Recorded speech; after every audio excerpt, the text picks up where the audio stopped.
اللهم صل على محمد وعلى آل محمد كما صليت على إبراهيم وعلى آل إبراهيم إنك حميد مجيد. اللهم بارك على محمد وعلى آل محمد كما باركت على إبراهيم وعلى آل إبراهيم إنك حميد مجيد. رب اشرح لي صدري ويسر لي أمري واحلل عقدة من لساني يفقهوا قولي. نحمده ونصلي على رسوله الكريم. اما بعد. میرے محترم بزرگ دوستو، ہم سب کو اللہ نے پیدا کیا ہے اور اللہ کے پاس ہمیں واپس جانا ہے. اس بات کا تو یقین کامل ہر شخص کو ہے، کوئی اس سے انکار نہیں کر سکتا کہ ایک دن موت آنی ہے اور مرنا ہے. لا الہ الا اللہ محمد الرسول اللہ، اللہ کے سوا کوئی عبادت کے لائق نہیں اور محمد صلی اللہ علیہ وسلم اللہ کے رسول ہیں. یہ تو اس کے لفظی میننگ ہو گئے، لیکن یہ کلمہ چاہتا کیا ہے؟ کہ اس بات کا یقین کامل ہو جائے کہ جو کچھ ہوتا ہے وہ اللہ کے حکم سے ہوتا ہے اور نبی کے طریقے میں کامیابی ہے. اس بات کا یقین صولحانہ ہو جائے، ذرا بھی ڈاؤٹ نہ ہو.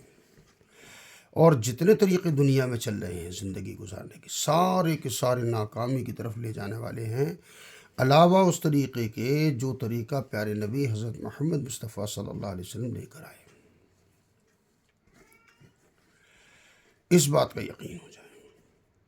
لا الہ الا اللہ محمد الرسول اللہ، یہ کلمہ اتنا قوی اور اتنا مضبوط اور اتنا گناہوں کو صاف کرنے والا ہے کہ اگر کوئی بندہ 70 سال کا، 80 سال کا، 90 سال کا، 100 سال کا بوڑھا جس نے ساری زندگی اپنی شرک اور کفر میں گزاری ہو، تکبر میں گزاری ہو، اور وہ آخری وقت میں توبہ کر لے، سچے دل سے پڑھ لے لا الہ الا اللہ محمد الرسول اللہ، اللہ رب العالمین اس کو معاف فرما دیں گے اور وہ ایسا ہو جائے گا جیسے کہ ابھی ماں کے پیٹ سے آیا ہے. اتنا اثر رکھتا ہے یہ کلمہ گناہوں کو دھونے کے لیے. اب سوال یہ ہوتا ہے کہ جب شرک اور کفر کے تک کے گناہ اس سے معاف ہو جائیں گے تو پھر جب ایک مومن اس کلمے کو پڑھے گا تو کیا ہوگا؟ تو اسی لیے کہتے ہیں کہ جب بھی کوئی خطا ہو جائے، کوئی غلطی ہو جائے، کوئی گناہ ہو جائے تو فوراً ہم کلمہ پڑھیں، اپنے ایمان کی تجدید کریں، اپنے ایمان کو تازہ کریں. صحابہ اکرام خود کہتے ہیں صحابہ سے اچھا کلمہ کون پڑھ سکتا ہے؟ سوچیے ذرا. صحابہ یوں فرماتے تھے، آؤ بیٹھو ہم اپنے ایمان کا مذاکرہ کر لیں، تم میرا کلمہ سنو اور میں تمہارا کلمہ سنوں. یعنی اپنے ایمان کو تازہ کرنے کے لیے ایک دوسرے کا کلمہ سنتے تھے. اب صحابہ سے اچھا کلمہ کون پڑھ سکتا؟ سوچیے ذرا. ایک ظالم بادشاہ تھا جو مسلمانوں کو بہت ستاتا تھا، بہت زیادہ ستاتا تھا. ایک دن ایک لڑائی کے بعد وہ مسلمانوں کے قبضے میں آ گیا اور ان کے ماتحتی میں آ گیا. تو پھر مسلمان بہت پریشان تھے، اس سے بہت پھکے ہوئے تھے. مسلمانوں نے کیا کیا کہ اس کو ایک دیگ میں گرم پانی کر کے اور اس کو رکھ دیا اور نیچے آگ جلا دی. اب جیسے جیسے گرمائی اس کی بڑھتی گئی، اس کی تپش بڑھتی گئی، اس کی پریشانی بڑھتی گئی، تو وہ اپنے معبودوں کو پکار رہا تھا مگر کسی معبود نے کوئی مدد نہیں کی. اور وہ ہار کے پھر اس کے دل میں اللہ پاک نے ڈالی کہ اللہ کو اسے ہدایت دینی تھی. تو اس کے دل میں کلمہ لا الہ الا اللہ محمد الرسول اللہ ڈال دیا اور وہ لا الہ الا اللہ، لا الہ الا اللہ پڑھنا شروع کیا اس نے. تو جب لا الہ الا اللہ پڑھنا شروع کیا، اللہ سے مدد مانگی، تو اللہ تبارک و تعالیٰ نے ایک تیز آندھی چلائی اور وہ آندھی جو ہے اس دیگ کو اڑا کر لے گئی. اور وہ دیگ ایک ایسے گاؤں کے اندر جا کر رکی جہاں پر سارے غیر ایمان والے تھے، اور وہ وہاں پر بے تحاشا بے خوف لا الہ الا اللہ پڑھ رہا تھا. وہ تو یہ سمجھ رہا تھا کہ بس اب میں بچوں گا نہیں، اور صرف اللہ کو سچے دل سے یاد کر رہا تھا. اللہ تبارک و تعالیٰ ایسے نو مسلم کو، نئے ایمان والے کو بھی ایسے اللہ تعالیٰ نے بچا لیا. اور جب وہاں مجمع کھڑا ہو گیا چاروں طرف اس کے، اور وہ لا الہ الا اللہ لا الہ الا اللہ کر رہا تھا، تو لوگوں نے پوچھا بھئی تیرے کیا گزری، تو کیوں پریشان ہے، تو یہ کلمہ کیوں پڑھ رہا ہے؟ تب اس نے اپنی سرگزشت سنائی کہ میں نے سارے معبودوں کو بلایا، کسی نے میری کوئی مدد نہیں کی، اور میں نے جب لا الہ الا اللہ پڑھا تو اللہ تبارک و تعالیٰ نے میری حفاظت کی اور مجھے اڑا کے یہاں بھیج دیا، اس لیے میں مسلمان ہو گیا۔ تو اس مجلس کے اندر، اس گاؤں کے اندر جتنے لوگ دیکھ رہے تھے وہ سب کے سب مسلمان ہو گئے۔ اللہ تعالیٰ نے نہ صرف یہ کہ اس کو ایمان دیا، بلکہ اس کو سینکڑوں لوگوں کے ایمان میں آنے کا ذریعہ بنا دیا۔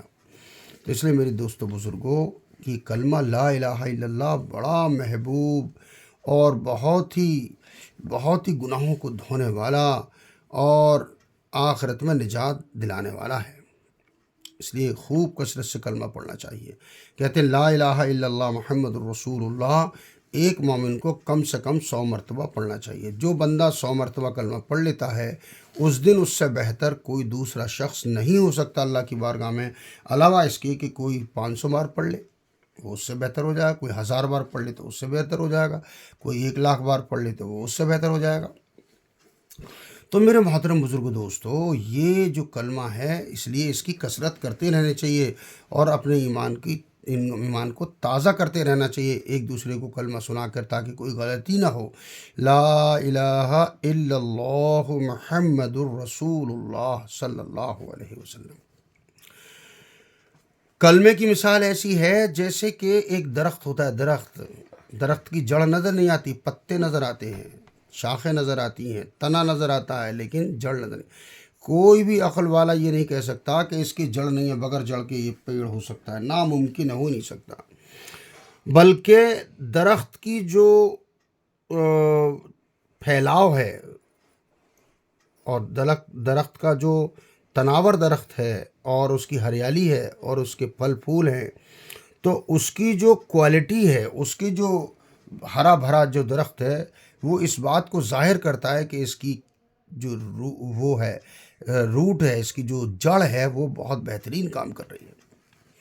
اور ایک بہت موٹا درخت ہے، بہت ساری شاخیں ہیں مگر خشک پڑا ہوا ہے، تو اس سے یہ ظاہر ہوتا ہے کہ اس کی جڑ نے کام کرنا چھوڑ دیا۔ تو لا الہ الا اللہ وہ دل کے اندر ہوتا ہے، نظر نہیں آتا، لیکن محمد الرسول اللہ وہ نظر آتا ہے۔ محمد الرسول اللہ نظر آئے گا۔ آپ ٹوپی پہنیں گے، پیارے نبی کی سنت ہے، نظر آئے گی۔ آپ قرآن کی تلاوت کریں گے، نظر آئے گی۔ آپ نماز پڑھیں گے، نظر آئے گی۔ آپ صلہ رحمی کریں گے، نظر آئے گی۔ آپ پڑوسی کا حق ادا کریں گے، نظر آئے گی۔ آپ والدین کی خدمت کریں گے، نظر آئے گی۔ یہ کیا ہے؟ محمد الرسول اللہ۔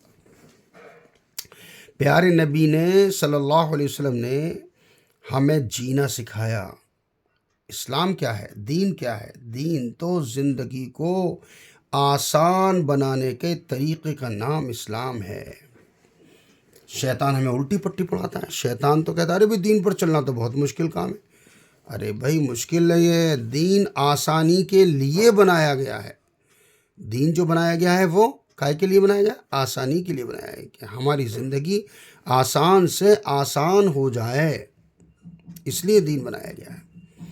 تو میرے بھائیو، دوستو، بزرگوں، یہ لا الہ الا اللہ محمد الرسول اللہ یہ بہت قیمتی کلمات ہیں۔ یہ کہتے ہیں افضل الذکر ہے، سارے کلموں میں سب سے افضل لا الہ الا اللہ محمد رسول اللہ کا پسندیدہ۔ میرے محترم بزرگوں، دوستو، زندگی بہت تھوڑی سی ہے۔ ایسا نہ ہو کہ ہم سوچتے رہ جائیں کہ کل پڑھ لیں گے، کل پڑھ لیں گے، کل سے عبادت شروع کر دیں گے، اور آج ہماری ایسی رہ جائے۔ میرے دوستو بزرگوں، یہ بہت خسارے کی چیز ہے۔ اس لیے کلمے کو ہم کثرت سے پڑھتے رہیں۔ کہتے ہیں کہ کلمہ جو ہے وہ نجات کا ذریعہ ہے۔ ہمارے دل کے اندر یقین کامل پیدا ہو جائے، کرنے والی ذات صرف اللہ کی، صرف اللہ کی۔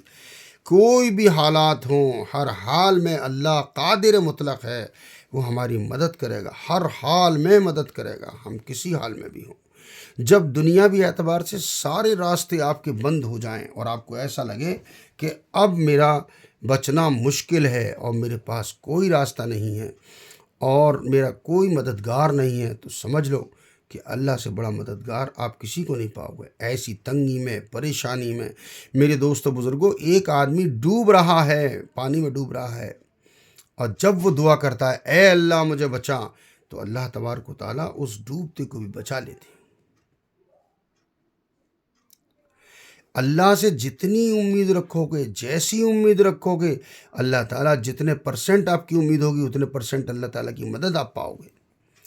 اس لیے میں تو کہتا ہوں بھائیو، دوستو، بزرگوں، کہ اللہ تبارک و تعالیٰ سے 100% امید رکھو کہ میری دعائیں ضرور قبول ہوں گی، تو انشاءاللہ ضرور قبول ہوں گی۔ صحابہ اکرام نے جب کلمہ پڑھا تو ایک دم احکامات نہیں آئے تھے۔ 11 سال یا 13 سال جو زندگی ہے مکہ مکرمہ کی، کیا ہے، کتنے مصائب، کتنے مسائل، کتنی پریشانیاں، کتنی مصیبتیں، اور صحابہ نے بڑی خوش دلی سے ان تمام مشکلوں کو ایسے برداشت کیا، تو ان کا ایمان ایسا پہاڑوں جیسا ایمان، اپنی ایمان سے ٹک نہیں سکتے، ایسا ایمان اللہ تبارک و تعالیٰ نے ان کا بنا دیا تھا کہ بے شک اللہ سے ہوتا ہے، کوئی ظلم، کوئی بربریت، کوئی مصیبت اور کوئی بھی ستانے کا طریقہ ناکام تھا صحابہ کے سامنے۔ صحابہ کو کامیابی، آخرت کی کامیابی نظر آ رہی تھی۔ صحابہ کو تو جنت دوزخ ایسے نظر آتی تھی جیسے سامنے ہیں۔ تو سب سے پہلے بنیادی چیز اپنے ایمان کو کامل بنانا، یہی تو ایمان ہے۔ کہ چھری کے اندر کاٹنے کی صفت ہے، مگر اسماعیل علیہ السلام کے گلے کا ایک رونگٹا نہیں کاٹ پائی، ایک بال نہیں کاٹ پائی۔ کیوں؟ کیونکہ اللہ کا حکم نہیں تھا۔ چھری کاٹنے میں اللہ کے حکم کی محتاج ہے۔ نبی علیہ السلام، حضرت ابراہیم علیہ السلام خوب طاقت سے چھری چلا رہے ہیں، پینی کر کر کے چلا رہے ہیں، مگر نہیں چل رہی، کیونکہ چھری کو حکم نہیں ہے کہ اسماعیل علیہ السلام کی گردن پر چل جائے، گلے پر چل جائے۔ تو یہ چھری کاٹنے میں اللہ کے حکم کی محتاج، بظاہر کیا دکھ رہا ہے، دھاردار چھری ہے اور طاقت سے چلائی جا رہی ہے، مگر پھر بھی نہیں کاٹ رہی۔ کیوں؟ کہ اللہ کے حکم کے بغیر یہ چھری نقصان نہیں پہنچا سکتی، کاٹ نہیں سکتی گلا۔ اسی طریقے سے دیکھیے، پانی میں ڈبونے کی صفت ہے، مگر وہ ڈبونے کی صفت بھی جو ہے نا، وہ اللہ کے حکم کی محتاج ہے۔ کیا وہ حضرت موسیٰ علیہ السلام کی قوم کو ڈبو سکی؟ نہیں۔ یوں آتا ہے، سنا علماء کرام سے، کہ وہ جو فوج تھی، جو موسیٰ علیہ السلام کے ساتھ جو لوگ تھے، 6 لاکھ لوگ تھے، 6,06,000، اور 6 لاکھ کی اتنی بڑی آبادی کو اللہ تبارک و تعالیٰ نے اس دریا میں سے ایسے پار کر دیا۔ اور جب وہ دریا میں سے جا رہے ہیں تو کہہ رہے ہیں، موسیٰ ہمیں نظر نہیں آ رہے۔ تو موسیٰ نے جب عصا پانی کی دیوار کی طرف کرا تو اس میں اتنے سوراخ ہو گئے، اور ایک دوسرے سے باتیں کرتے ہوئے جا رہے۔ 12 قبیلے تھے، 12 قبیلے ایک دوسرے سے بات کرتے ہوئے پانی میں ایسے چل رہے ہیں جیسے کہ خشکی میں چل رہے ہیں۔ اور جیسے ہی فرعون نے دیکھا کہ راستے بن گئے، اس نے کیا تصور کیا کہ اس دریا نے جو میرے خوف کی وجہ سے راستے بنا دیے۔ تو اس کے وزیر نے منع بھی کیا تھا کہ اس میں مت جاؤ، اس میں ڈورے مت ڈالو، یہ مت کرو، یہ اللہ کی شان ہے، مگر وہ نہیں مانا اور چلا گیا۔ اور اللہ تعالیٰ نے موسیٰ علیہ السلام اور ان کے ماننے والوں کو پار کر دیا اور اس کو غرق کر دیا۔ تو یہ پانی ڈبونے میں پورا کا پورا اللہ کے حکم کا محتاج۔ اللہ جس کو چاہیں پار کرا دیں، اللہ جس کو چاہیں ڈبو دیں۔ اسی طریقے سے میرے دوستو بزرگوں، آگ جلانے میں اللہ کے حکم کی محتاج ہے۔ ہم خوب سنتے ہیں کہ نمرود نے ابراہیم علیہ السلام کو آگ میں ڈالا۔ کتنی امتحانات پیارے نبی کے ہوئے ہیں حضرت ابراہیم علیہ السلام کو۔ یوں کہتے ہیں کہ وہ آگ 6 مہینے تک دہکائی گئی تھی، اور اس کو جو ہے مطلب اتنی سخت ہو گئی تھی کہ اس کے اوپر سے اگر پرندہ جائے تو پرندہ جھلس کے گر جائے۔ یہ مسئلہ کھڑا ہو گیا کہ ابراہیم علیہ السلام کو آگ میں پھینکا کیسے جائے۔ مسئلہ کھڑا ہو گیا، کیسے پھینکے، اس کی تپش اتنی ہے کہ اس میں ڈال نہیں سکتے۔ تو شیطان نے ان کو ترکیب سجائی کہ گوفن بنائی جائے، گوفن میں ان کو رکھا جائے اور پھر گھما کے پھینکا جائے۔ ایسے ادھر ان کو گوفن بنا کے پھینکا جا رہا ہے۔ فرشتوں میں ہلچل ہو گئی، پانی کا فرشتہ آیا، اے ابراہیم علیہ السلام، آپ کہیں تو ہم پانی برسا کر اس آگ کو بجھا دیں۔ مگر یقین کامل دیکھیے، لا الہ الا اللہ کتنا قوی تھا۔ نبیوں کا تو اعلیٰ درجے کا ہوتا ہے۔ فرمایا کہ تمہیں اللہ پاک نے بھیجا ہے؟ فرمایا کہ اللہ نے تو نہیں بھیجا، تو فرمایا کہ مجھے تمہاری ضرورت نہیں ہے، اگر اللہ نے نہیں بھیجا تو مجھے تمہاری ضرورت نہیں ہے، لہٰذا مجھے تمہاری مدد نہیں چاہیے، واپس کر دیا۔ ہوا کا فرشتہ آیا، اے ابراہیم آپ کہیں تو میں اس کو آگ کو اڑا کر لے جاؤں؟ فرمایا کہ اللہ نے بھیجا ہے؟ فرمایا کہ نہیں، کہ تو مجھے آپ کی بھی ضرورت نہیں ہے۔ ایسا یقین کامل تھا ابراہیم علیہ السلام کو کہ جب اللہ نے نہیں بھیجا تو مجھے تمہاری مدد نہیں چاہیے، میرے لیے میرا اللہ کافی ہے۔ پھر اللہ تبارک و تعالیٰ نے ڈائریکٹ آگ کو ہی حکم فرما دیا، قال یا نار کونی بردا و سلاما، اے آگ میرے نبی کے لیے تو عافیت کے ساتھ ٹھنڈی ہو جا، ایسا نہ ہو کہ زیادہ ٹھنڈی ہو جائے، ہاں ایسا نہیں کہ زیادہ ٹھنڈی ہو جائے کہ میرے نبی کو دقت ہو جائے، پریشانی ہو جائے۔ تو اللہ تبارک و تعالیٰ جو ہے انبیاء علیہ الصلاۃ والسلام کو ان کے مرتبے کے مطابق آزماتا ہے، اور وہی اس میں کامیابی عطا کرتا ہے، کیونکہ یقین کامل ہوتا ہے انبیاء علیہ الصلاۃ والسلام کا۔ کامل یقین کی وجہ سے ان کے امتحانات بھی ہوتے ہیں اللہ کی طرف سے، اور پھر اللہ تعالیٰ ہی ان کے دلوں کو پاک رکھتا ہے گناہوں سے، اور وہ اللہ تعالیٰ کے برگزیدہ بندے ہوتے ہیں جن کو اللہ پاک نبی بناتے ہیں۔ یہ تو ہم لوگوں کی بڑی خوش قسمتی ہے کہ ہم پیارے نبی صلی اللہ علیہ وسلم کی امت میں پیدا ہو گئے، ورنہ تو نبیوں نے درخواست کی اللہ تعالیٰ سے، تمنا کی کہ ہمیں اس امت کا نبی بنا دے۔ اللہ نے کہا نہیں، یہ امت کا نبی مقرر ہو چکا۔ فرمایا کہ تو امتی بنا دے، تو امتی کے لیے بھی کہا کہ امت بھی اس کی مقرر ہو چکی۔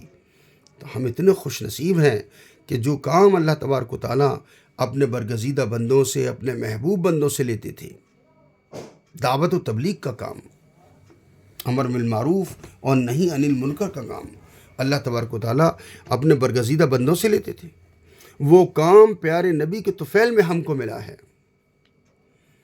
پہلی امتیں جتنی آئیں ان کا کام کیا تھا کہ جو نبی نے حکم دیا اس حکم کو بجا لانا، یعنی عمل کرنا۔ سارے انبیاء علیہ السلام کی یہی بات تھی، اور پیارے نبی صلی اللہ علیہ وسلم کی امت کے لیے کیا ہے؟ دو چیزیں ہیں۔ پہلی امتوں کو ایک چیز تھی کہ عمل کرنا ہے، بس جو نبی نے بتا دیا عمل کرو، اور اس امت کے دو کام ہیں کہ خود بھی عمل کرو اور دوسروں تک اس پیغام کو پہنچاؤ۔ قولوا لا الہ الا اللہ تفلحوا، لوگوں کامیاب ہو جاؤ گے، کلمہ پڑھ لو کامیاب ہو جاؤ گے۔ یہ ایسی کامیابی، جنگ ہو رہی ہے، برچہ مارا جا رہا ہے، جان جا رہی ہے، اور کیا کہہ رہے؟ فزتو برب الکعبہ، رب کعبہ کی قسم میں تو کامیاب ہو گیا۔ اور یہ غیر ایمان والے تو بڑی حیرت میں کہ میں نے برچہ مارا، جان نکل رہی ہے، اور کیا کہہ رہے ہیں؟ رب کعبہ کی قسم میں تو کامیاب ہو گیا، رب کعبہ کی قسم میں تو کامیاب ہو گیا۔ یہ کون سی کامیابی تھی؟ فرمایا یہ جنت کی کامیابی ہے، جنت کی پروانہ۔ اللہ تبارک و تعالیٰ جنت کو سامنے کر دیتا ہے، ساری دشواریاں آسان ہو جاتی ہیں۔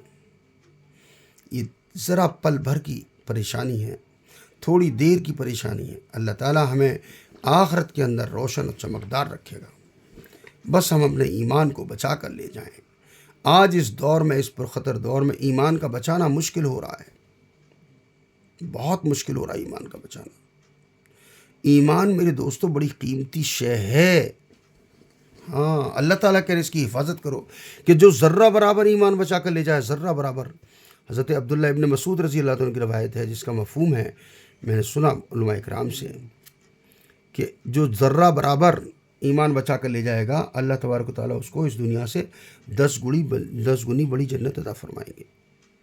ایک جگہ آتا ہے کہ ایک موتی کا ایسا بڑا محل عطا فرمائیں گے جس میں 70,000 کمرے ہوں گے، اور ہر کمرے میں 70,000 دروازے ہوں گے، اور ہر دروازہ اتنا بڑا ہوگا کہ 70,000 فرشتے ہر دروازے سے اس کا استقبال کر رہے ہوں گے۔ یہ ہے اللہ کی عطا کی کوئی لمٹ نہیں ہے کتنا دے گا۔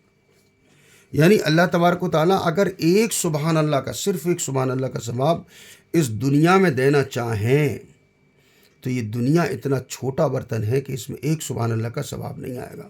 جب ایک سبحان اللہ کا ثواب نہیں آئے گا تو سارے عمل کا ثواب اگر اللہ پاک دنیا میں کچھ دینا بھی چاہیں تو نہیں مل سکتا، کیونکہ یہ بہت چھوٹا برتن ہے۔ یوں سنا کہ جب بندہ ایک دفعہ سبحان اللہ پڑھتا ہے، اللہ تبارک و تعالیٰ جنت میں اس کے نام کا ایک درخت ایسا لگا دیتے ہیں کہ اس کی جو پرچھائی ہیں، اتنا بڑا درخت ہوتا ہے، ایک تو سونے چاندی کا درخت ہوتا ہے، اور اس کی پرچھائی جو ہے یوں آتا ہے کہ ایک عربی گھوڑا، عربی تیز دوڑنے والا، وداؤٹ اینی ریسٹ، یعنی وہ بالکل نہ ٹھہرے، چلتا رہے، دوڑتا رہے، دن میں بھی دوڑے، رات میں بھی دوڑے، تو 500 برس تک دوڑتا رہے گا، تب بھی اس درخت کی پرچھائی کو پورا نہیں کر پائے گا۔ اب لگا لو وہ درخت کتنا بڑا ہوگا، اور کتنے پر ہے؟ ایک دفعہ سبحان اللہ کہنے پر پوری دنیا میں سمائے گا نہیں۔ اور جب ہم صبح شام تسبیح پڑھیں گے، اللہ کو خوب یاد کریں گے، قرآن کی تلاوت کریں گے، مسنون دعاؤں کا اہتمام کریں گے، تو بتاؤ کہ کس قدر جو ہے، کس قدر اس کے انعامات ہوں گے، اور کس قدر اس کے انعامات ہوں گے کہ دنیا میں تو آنے کا کوئی سوال ہی پیدا نہیں ہوتا۔ اس لیے میرے محترم بزرگ دوستو، زندگی بہت تھوڑی سی ہے، لہٰذا اس زندگی کو ایسا بنا لو کہ لوگ تمہیں یاد کریں، تمہیں اچھائیوں کے ساتھ یاد کیا جائے، لوگ تمہیں برائیوں کے ساتھ یاد نہ کریں بلکہ اچھائیوں کے ساتھ یاد کریں۔ میرے بھائیو، دوستو، بزرگوں، ذرا سی زندگی ہے، اس میں نافرمانیاں، اللہ کی نافرمانیاں نہ کرو، آپس میں قطع رحمی نہ کرو، لڑائی جھگڑے مت کرو۔ لڑائی جھگڑے اللہ رب العزت کو بالکل پسند نہیں ہیں، اللہ پاک بہت ناراض ہوتے ہیں جھگڑوں سے۔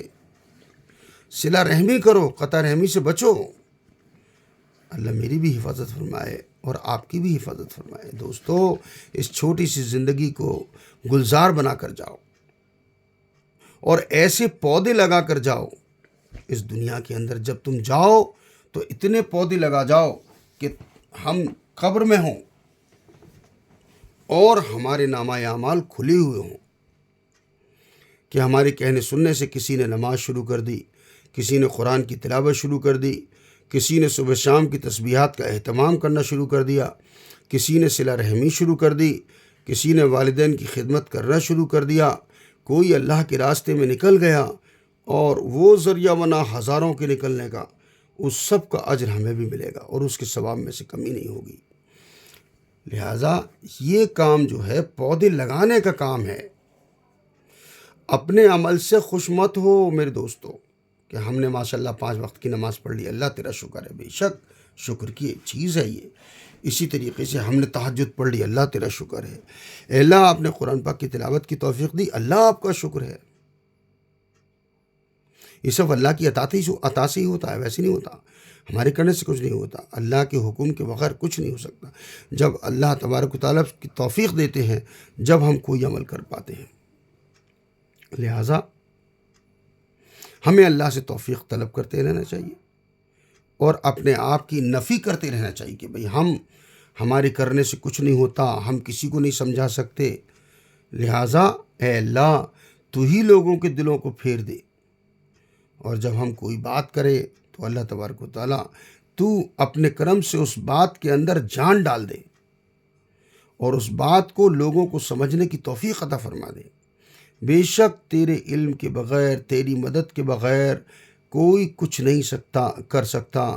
ساری دنیا مل کر کسی ایک کی مدد نہیں کر سکتی جب تک اللہ تبارک و تعالیٰ نہ چاہیں، اور ساری دنیا مل کے کسی کا کوئی نقصان نہیں پہنچا سکتی جب تک کہ اللہ تبارک و تعالیٰ اس کے نقصان کا فیصلہ نہ کر لے۔ سوچیے ذرا، جب سب کچھ اللہ ہی کے قبضے میں ہے تو اللہ تبارک و تعالیٰ کو اپنا ولی بنا لو، اللہ تبارک و تعالیٰ سے دوستی کرو، اللہ تبارک و تعالیٰ سے اس کی عظمت کے ساتھ اس سے محبت کرو، اس کی عظمت کو دل میں رکھو۔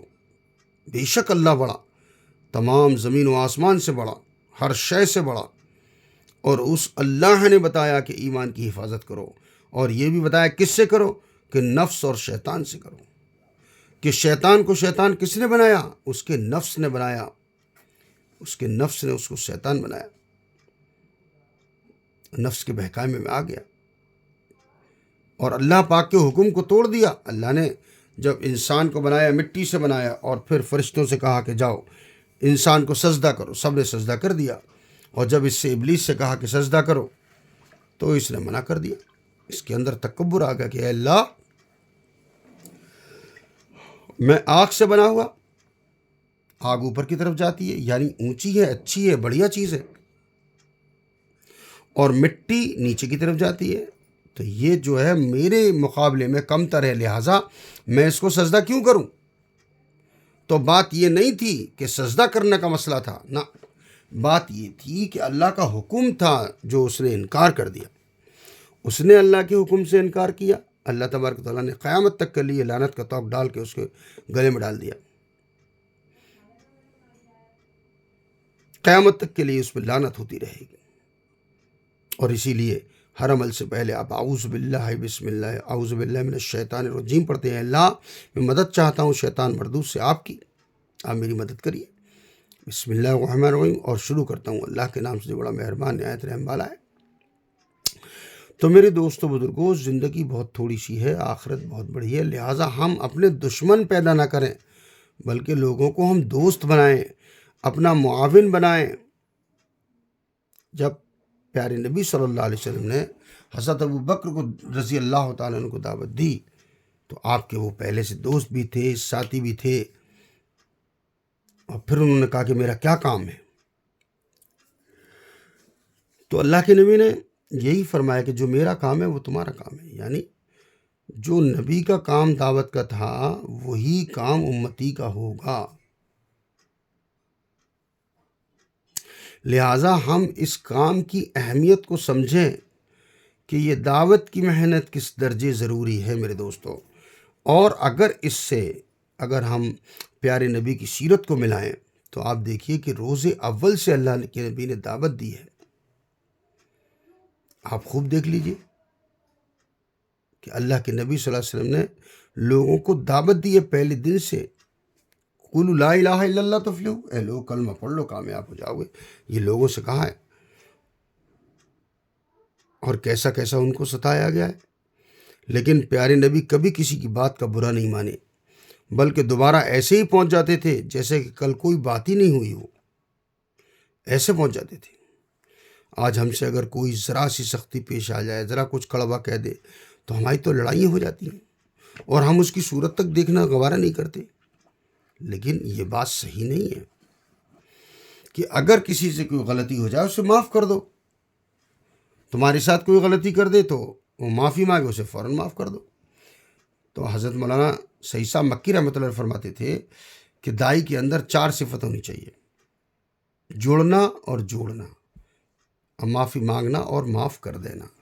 یہ ہے ایک مومن کی خوبی، دل میں کینہ لے کے نہ بیٹھ جائیں کہ اب تو تجھے دیکھوں گا، تو نے تو بہت مجھے ستایا ہے، اب تو میری باری آئی ہے، اور تیری بچی کی شادی میں میں نہیں بیٹھوں گا، تیرے بیٹے کی شادی میں میں نہیں بیٹھوں گا۔ یہ اپنی پوری حکومت چلانا چاہتا ہے، اور کچھ لوگ اگر کہتے نا نہیں بیٹھ رہا تو مت بیٹھ، تو کیا ہوگا پھر، کتنی رہے گی؟ اس لیے کہتے ہیں، امام شافعی رحمۃ اللہ علیہ کا قول ہے کہ غصے کی بات میں غصہ نہ آئے وہ گدھا ہے، اور جو منائی سے نہ منے وہ شیطان ہے۔ اس لیے اگر کوئی ہم سے خطا ہو، کسی سے خطا ہو گئی اور وہ معافی مانگ رہا ہے تو اس کو فوراً معاف کر دینا چاہیے، یہ ہمارے حق میں بہت بہتر ہے۔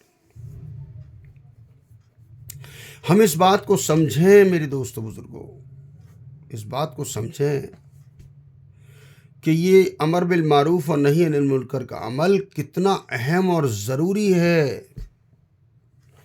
اب سوچو، خاتم النبیین حضرت محمد مصطفیٰ صلی اللہ علیہ وسلم آخری نبی ہیں، کوئی نبی اب آنے والا نہیں ہے، پکی بات ہے قیامت تک، مگر یہ کار نبوت، جو نبوت والا کام ہے، یہ موت تک چلے گا، قیامت تک چلے گا۔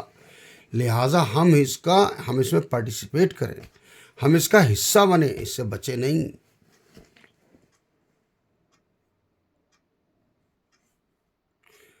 کہ ہماری ذات سے لوگوں کو فیض پہنچے، ہم لوگوں کی خوشامد کر رہے ہوں کہ نمازیں صحیح کر لو، ہم لوگوں کی خوشامد کر رہے ہوں کلمہ صحیح کر لو، لوگوں کی خوشامد کر رہے ہیں کہ کر رہے ہوں کہ آؤ بھائی مسجدوں کو آباد کرو، خود بھی آباد کرو، لوگوں کو بھی لاؤ بلا کے مسجد آباد کرنے کی محنت میں لگ جاؤ، اور یہ جہاں تک پیارے نبی حضرت محمد مصطفیٰ صلی اللہ علیہ وسلم کا سوال ہے تو آپ سوچئے، پوری زندگی دیکھ لیجئے، آپ نے تنہا پہلے دن سے آپ صلی اللہ علیہ وسلم نے اس دین کی محنت کو کیا ہے۔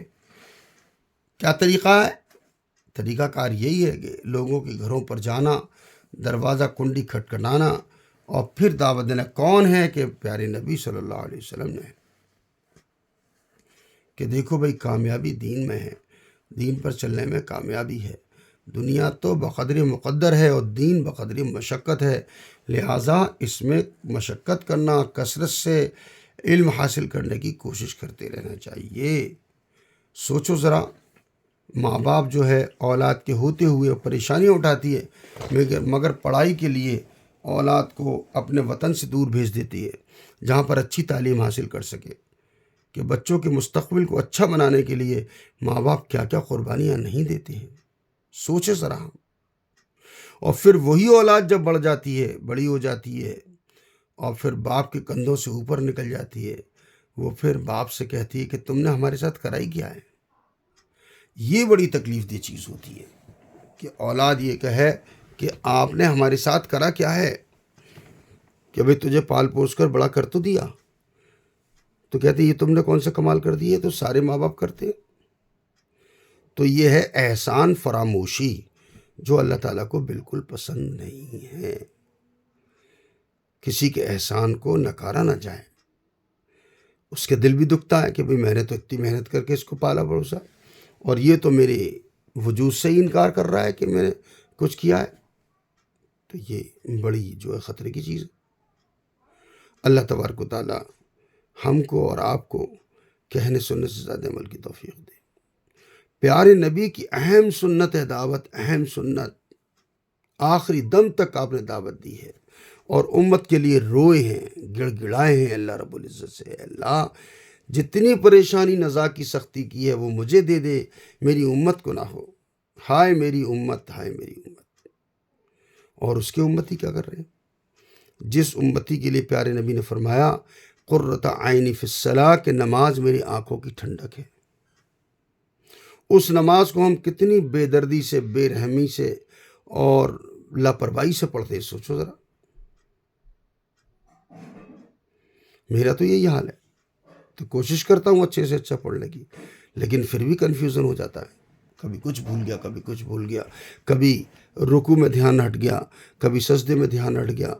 2 رکعت ایسی پڑھنا مشکل دشوار ہو گئی ہیں کہ جس میں اللہ کے علاوہ کوئی بھی خیال نہ آیا ہو، یعنی جیسے آپ نیت باندھتے ہیں ساری دنیا کی باتیں آ کے سامنے کھڑی ہو جاتی ہیں، اور نہیں آتا تو اللہ کا استحضار نہیں آتا کہ میں اللہ کو دیکھ رہا ہوں، یہ اعلیٰ درجہ ہے۔ اور یہ اگر تصور نہ کر سکے تو یہ سوچے کہ اللہ تو مجھے دیکھ ہی رہے ہیں۔